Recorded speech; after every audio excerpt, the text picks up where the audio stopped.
What if you could guarantee that tomorrow would be better than today? That the work you're doing will have an impact, not just in this moment or in this year, but a true and lasting legacy of positive change. What if you had the ability to inspire those around you to make the world a better place, to right the wrongs, to address injustice, and to celebrate and amplify the good that happens every day? There are millions of people who want to be part of change, but just haven't been asked. They're out there. We're sure of it. How does it feel to make a gift that changes the world? Well, magical. We're building technology to help donors support the organizations that they love the most. Whether you give a little or you give a lot, your impact is felt. And together, we can make tomorrow better than today. We're version 2, and we're reinventing technology that reimagines what's possible in fundraising.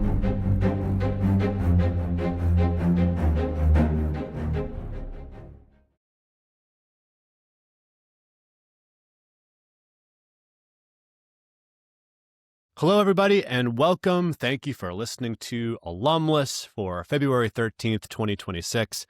This is the Merging Alumni Engagement and Career Services in Advancement edition. I'm Ryan Catherwood. I am joined by founder, CEO extraordinaire of CMAC, Chris Marshall. What's going on, man? Good to see you. Hey, Ryan, good to see you again. All good here. Back in the saddle, back recording some Alumless for the fans. I wonder if you'll still be frozen over when this airs. I don't know. Yeah. I mean, who knows when the kids are going back to school here. It's a bit much. But on the show, we talk about alumni and constituent engagement strategies in education advancement.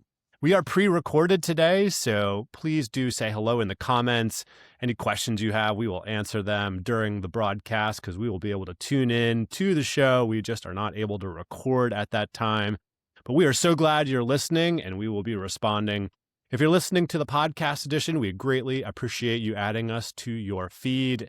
And we are also very thankful to have the teams at Protopia, Alumni Q, and Givesy for being our presenting sponsors for Season 4. Chris, today is one of my favorite topics in the area of alumni engagement, and that is the connection with career services. I wanted to ask you about the merger of alumni engagement and career services within advancement.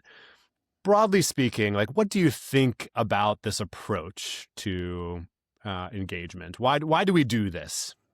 Yeah, I like it on the surface because if you think about the work we do on alumni engagement side, we really want to introduce what it means to be an alum to our students as early as possible.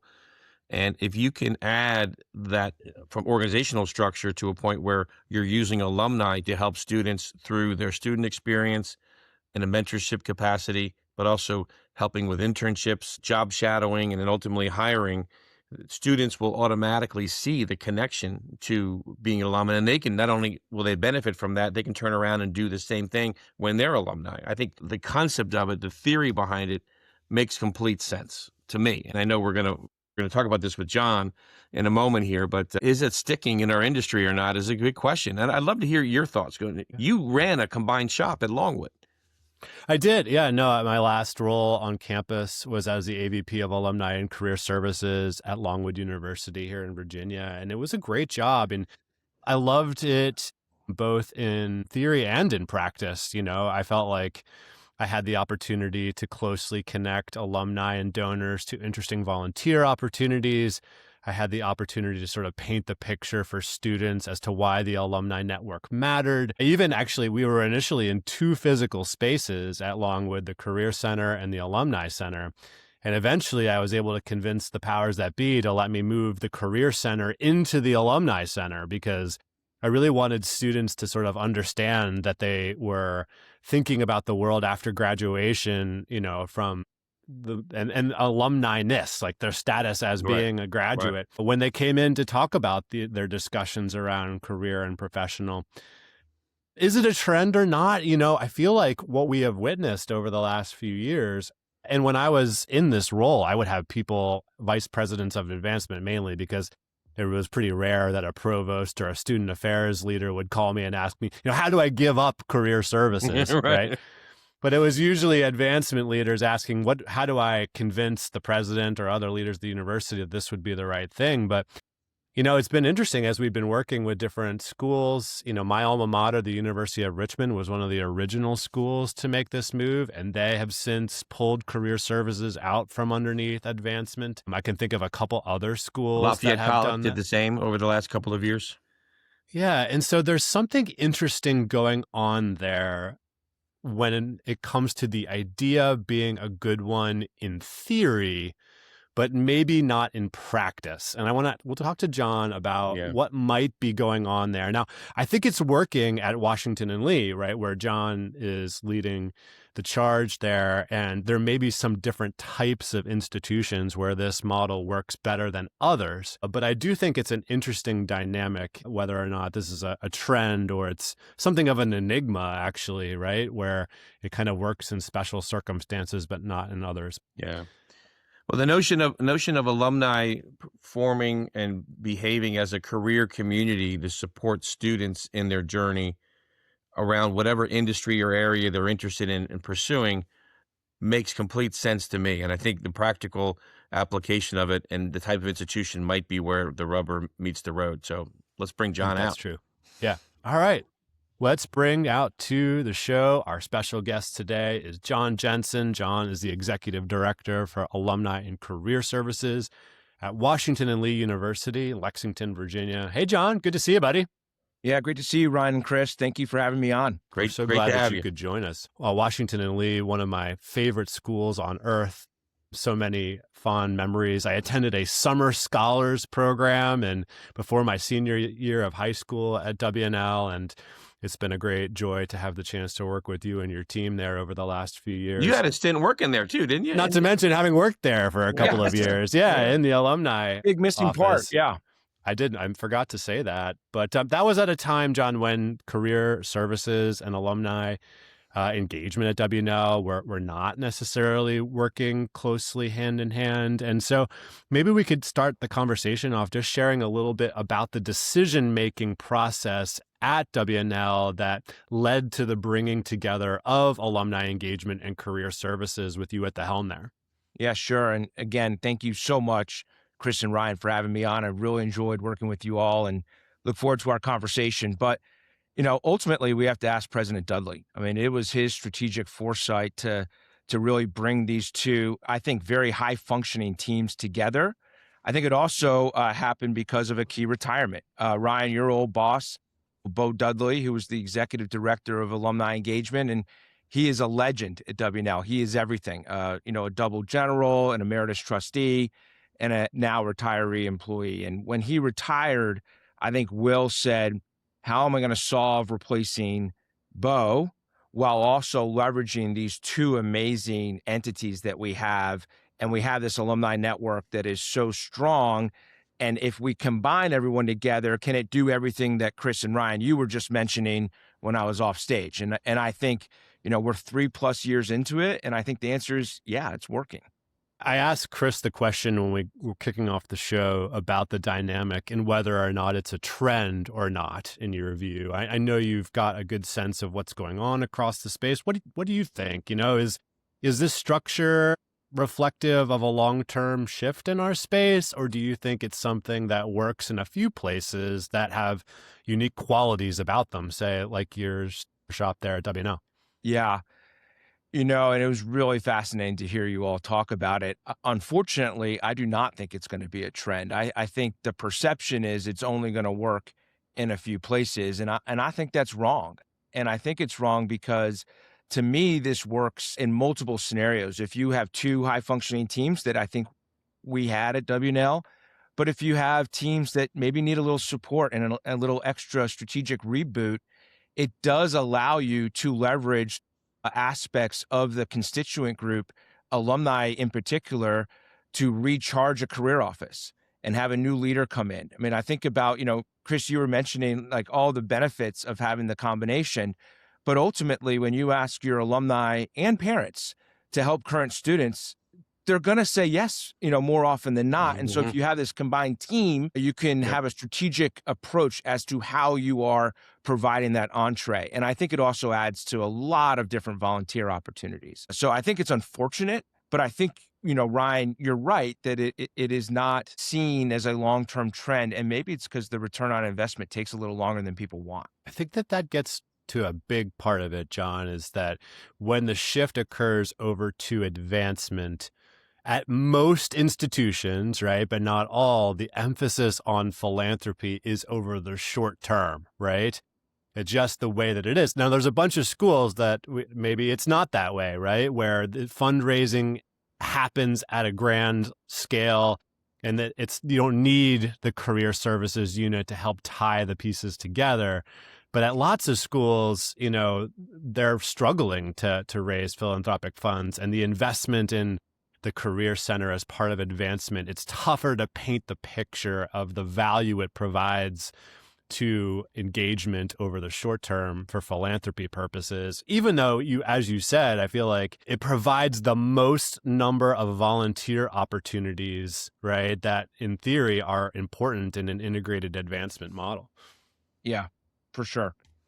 And maybe it's only going to work in small schools, right? But I don't think many small schools are adopting this model. Ryan, I wonder if it's something to do with our continuum, on the left side of our continuum where it's all about engagement, on the right side it's all about fundraising, and schools moving from left to right. Then maybe the further to the right you are, the less likely it is for this to work because it's a short-term mentality versus a longer-term mentality. I'm thinking out loud with that. I don't know.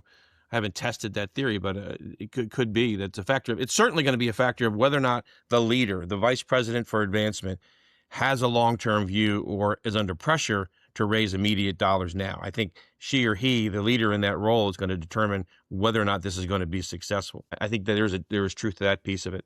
John, you were leading the career office and were asked to lead both.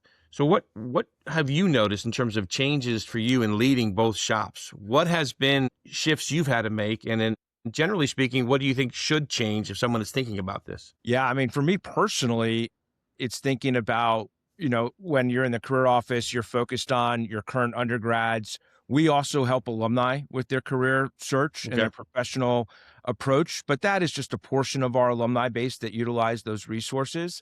So it's really just thinking about, around 2,000 constituents that we have to strategize for every single day. And then you roll into this new role, and all of a sudden you have 26,000 living undergrad alumni that you need to engage. So, I mean, I think that's a very real, and that's a scale that, I can touch upon this a little later, that is difficult. But I think the biggest change has really been having both teams held and have accountability, because we've been asking them to do more with the same, especially on the career side. Moving to advancement, we were in student affairs, and there were a whole other sets of other duties as assigned in the student affairs.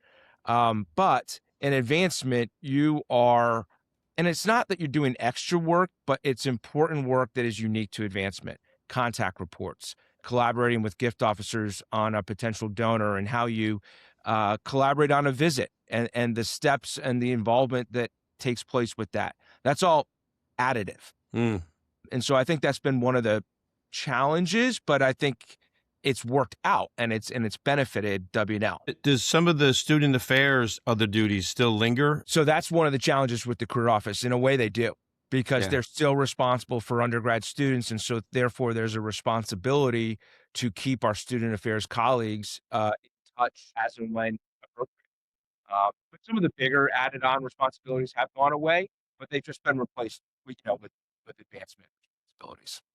You mentioned a couple of the challenges here, but if you had to pick the hardest part of this, it sounds like it could be just the scaling. You go from 2,000 constituents of 2,000 students to, 13 times that with 26,000 alumni, and you're asked to do it with the resources you have. That sounds like that right there is hard enough. But anything else you can point to, other challenges or things that have been hard?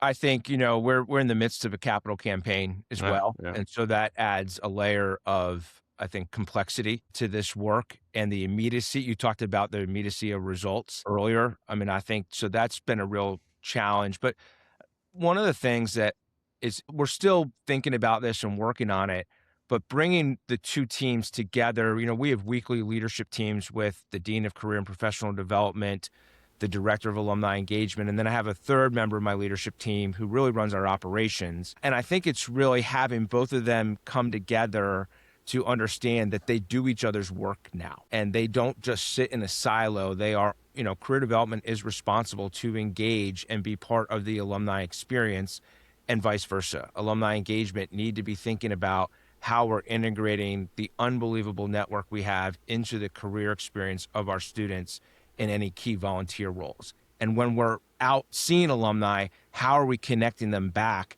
towards, mentorship or internships or whatever types of, events that we have in the career office? Are the physicals, I've been in your alumni house, but are the physical spaces separate? We're still separate, like when That's what I Ryan started out. Yep. Yes, ideally we're together, but that has not posed to be a barrier of any sorts. That's great. Yeah. I mean, it was for us, just an opportunity that presented because the space made it possible that we had. And I mean, I don't, at certain schools, right? I know Hotchkiss House there, WNL, right? Like you have your career center in the Commons, right? So it's not necessarily a good setup for what I did at Longwood, but the idea behind it, right, is sort of similar. And I know you're working on that. Dynamic hybrid world, though, there's times people are remote, people are in. It almost doesn't matter these days, but that's right. All right, well, we'll take a quick break with a word from our sponsor, and we'll be back with John Jensen to continue the conversation.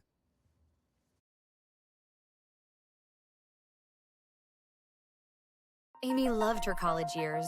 Varsity basketball, student leadership, lifelong friendships. But life got busy, and over time, she drifted away from her alma mater. Then, an email changed everything. A student, just like she once was, needed advice. It wasn't a donation ask. It wasn't a long-term commitment. Just a chance to help. Amy answered, suggesting a call. It took minutes, but for Jacqueline, it meant everything. A real connection. The advancement team saw Amy was engaged. They reached out, not for a gift, but to thank her, to invite her back into the community. Amy realized how much she missed being part of this world. She joined a panel. She met students. She felt the impact she could have. And when the time came, giving back wasn't a question. It felt like the next step. This is the power of Protopia. Not another alumni engagement platform. Not another fundraising tool. A smarter way to engage alumni where they are, creating real connections that lead to real impact. See the ripple effect in action. Visit protopia.co today.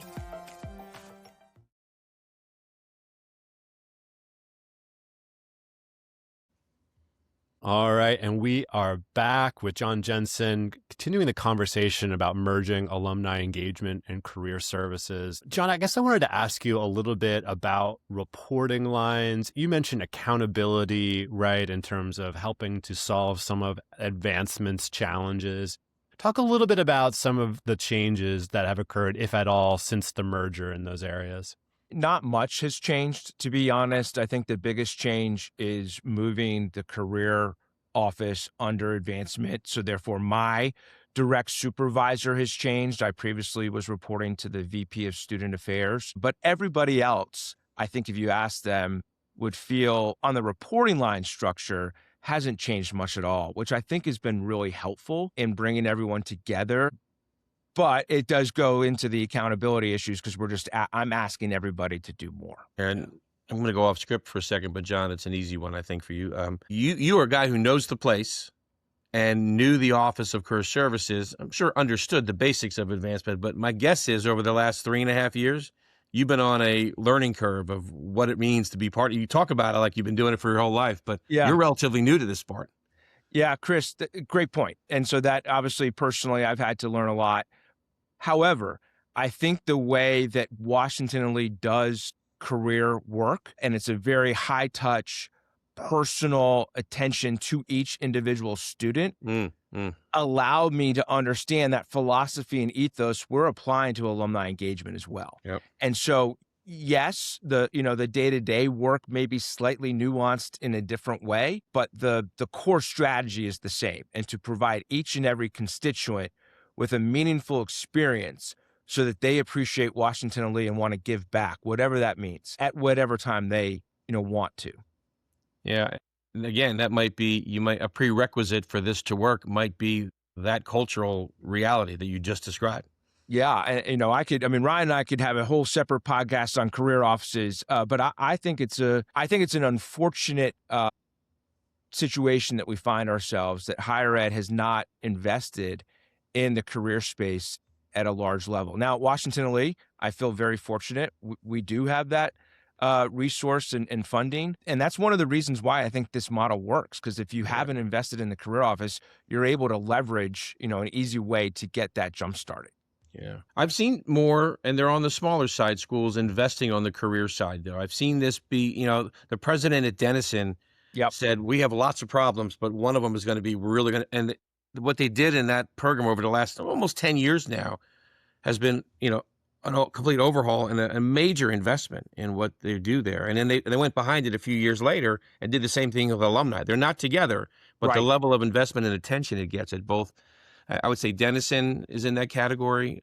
Another place I've seen heavy investment on the career front, Lafayette grew for a little bit at one point, and then they separated the two. Ryan, any other places that you can see where they made that kind of William and Mary is an example where they elevated a chief career officer, in title, Kathleen Powell there, and it's actually internships for students is part of the strategic plan of the institution, right? So I think that's what it really takes to elevate career to the level that we're talking about, which is institutional buy-in at the very highest level, that creating experiential learning, internships, the infrastructure that supports students graduating with resume caliber work on their CVs by the time they graduate is kind of part of truly elevating the career conversation. Well, and I would also add Colgate. There are a few others as well. Colgate has done an excellent job, but it kind of, Ryan, to that point, if you do that work well,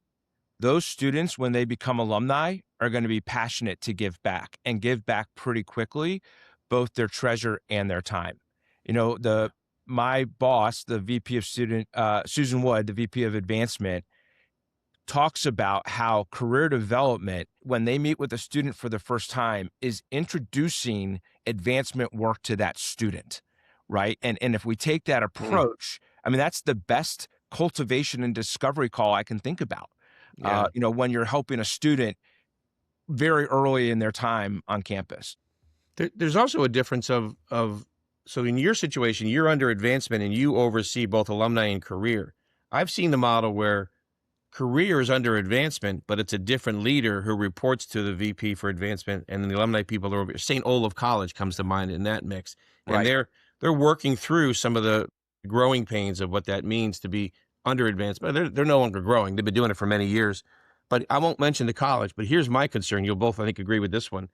I will not mention the institution, but I know of a place who publicly, president and part of a campaign, announced that we are going to invest in our career operation. We're going to make sure every single student gets a mentor by their sophomore year. That's an alum.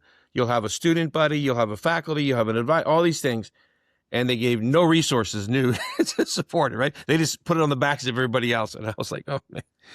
This happens all the time. There's an identification of this challenge of trying to prove return on investment by delivering on experiential learning, right? A recognition that in order to get students invested as alumni for the rest of their lives, that you don't just graduate with a diploma, you need to graduate with resume caliber experiences that differentiate the students on the job market, which is competitive.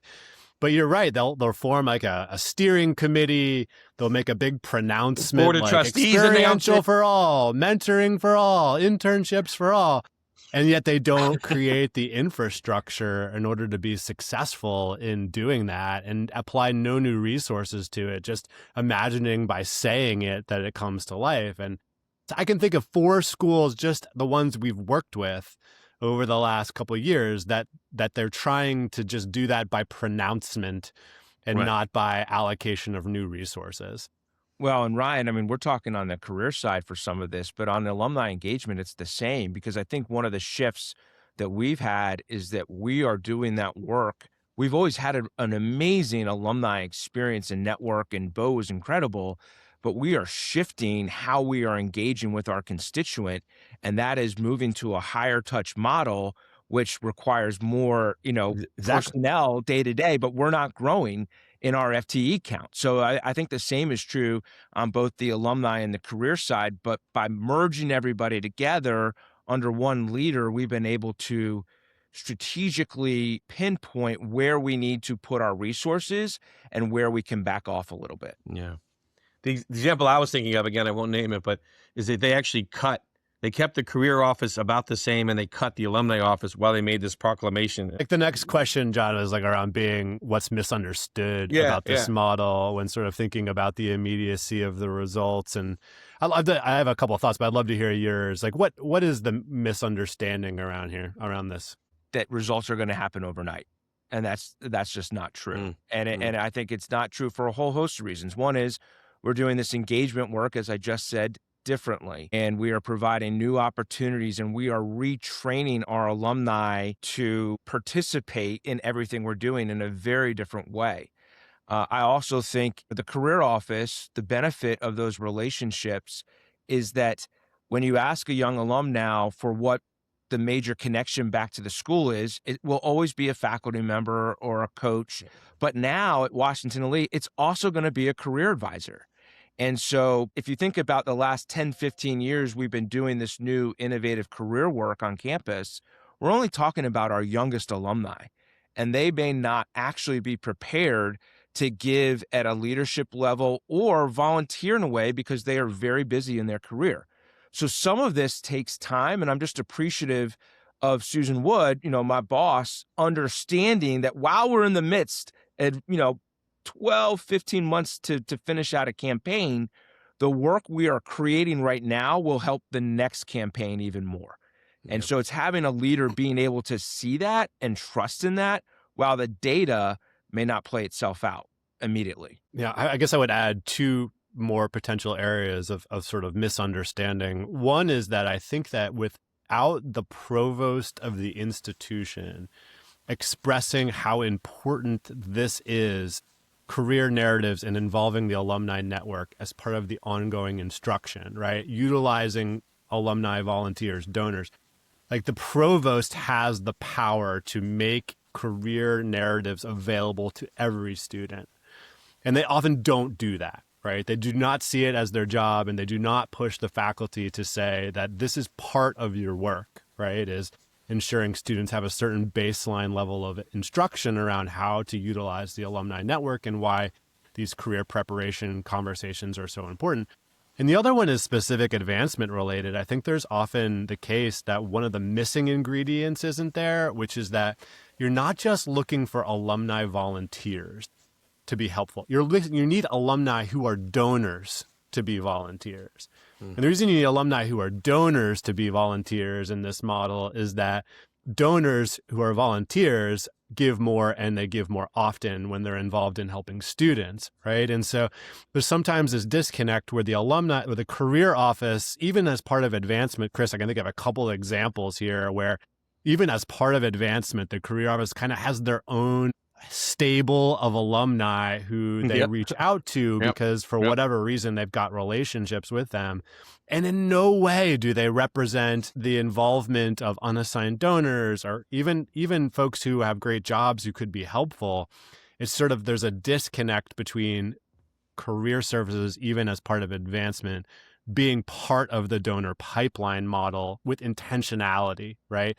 And not just engaging alumni who they have historically been working with. So I think those are two sort of big pieces of the puzzle that sometimes can get missed. Yeah. I'm going to jump us back on script here, John, and ask you this. So in your pre-combined role, you interact with students all the time. You tell them the benefit of being involved in this whole network. Has that changed your narrative or the volume of amount of time you're spending talking to students about alumni interactions as you've made this merger? It's only increased because the import is that much more real, and I can see it every day. But you're right. I think about, and that's another benefit to combining these teams, is you have the career office in addition to helping them get to where they want to go, the student get to where they want to go. They're also, we were doing advancement work while under student affairs, not even Sure. know it, right? Sure. Yeah. Yeah. And so Yeah. I think, so that's the benefit. And then I even think about how we used to handle graduation week pre-merger. So we, career development, would hand out the cap and gowns. We'd get a bunch of data that was important to us. I know where you go. We'd invite other partners, many of whom were in advancement, annual giving, alumni engagement. They would get some data. They would pitch maybe the senior fund one last time. Right. But it wasn't, I mean, we were collaborative. We worked together. But now that we're all literally together, it has been a lot better experience for who? Our constituent, our student who's about to be alum. Yeah. And it's more streamlined and we're on the same strategic page. I'm not really answering your question, but that has been a massive improvement for us. Yeah. And it's understanding that connection from graduating from a student to an alum. Has the success of getting the first destination survey data improved in this model or stayed the same? Because I know it's a challenge for every office. It stayed the same because that's why we do the cap and gown. Right. Yeah, exactly. Right. I was thinking that as you're saying. We have I think it's around a 99% report rate. Wow. I mean, it's amazing. Anybody listening to this who hears that, they're going to be jealous. So it's amazing. Yeah. And let's wrap up. Give out cap and gowns, right? That's Be there in the line when they go through. I used to have I think I told this in another meeting. I used to have a debate with my registrar when I was at Lehigh in the role, is that it should be a requirement that you cannot get your diploma until you give us your email address and fill out this survey. Tell us where you're going. Yeah. I didn't win that battle. I feel like it's a great idea in theory, but in practice, there's they paid for it, I can't. Ryan, let's wrap it up. Tell us what's coming up next on Alumless. Well, actually, we are still shifting schedules around for our next guest on Alumless. Yeah. So TBD on our next guest. We do have a show planned for 2 weeks from now, but we are shuffling schedules and we will make sure to promote that guest. You got a good one coming as up we on get a little Alumless closer. World, though, with our friend at University of Toronto. Yeah, we're going to kick off recording Alumless World again, doing about an episode a month featuring guests from around the world, not based in the United States, typically. Nicole Kempton, who, of course, is a CMAC teammate of ours, but now full-time director of alumni at Imperial College London, is she and I are going to interview Barbara Dick, who's the alumni leader at the University of Toronto. So we're going to kick off the Alumless World return for the back half of this year for us with Barbara Dick in February. We're going to air that one. I think it's the first Friday in March, actually. That will be the first Alumless World. But we're going to take a short break and we will have a word from our sponsors, and then we'll be back with John Jensen for the bonus segment where we will pick up the conversation about this interesting alignment of alumni and career services. If you're watching us on LinkedIn or on YouTube, thank you so much. We'll be back in your feed real soon.